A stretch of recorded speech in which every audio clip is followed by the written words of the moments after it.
madaxweyne ku-xigeenka jamhuuriyadda Somaliland wasiirada gudoomiyayaasha dhammaan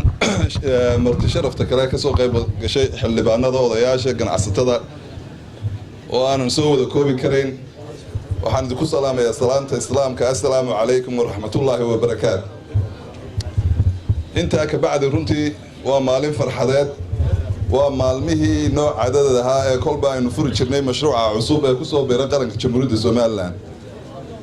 runtii aad iyo aad baan u soo dhaweynaynaa mashruucan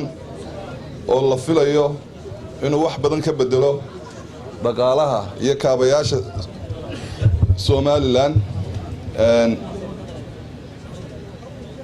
sidoo sheegay Cabdullaahi dekadu waxa weeye albaabka laga soo galo Somaliland runtii cid kasta oo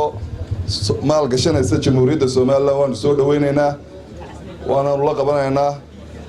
wax kasta oo ay u baahan yihiin waxaan leenahay ku soo dhawaada gaar ahaan shirkaddan aan maanta joogno aad iyo aad ayaan u soo dhaweynayaa waxa kale oo aan jecelahay inaan halkan iyadana ka sheego in dhawaan la furi doono free zone-kii oo isagana in ka badan 400 oo company ay si register-gareeyeen waxaanu jecelahay ganacsatada Somaliland inay la socdaan dhawaan ayuu madaxweynaha jamhuuriyadda Somaliland digreeto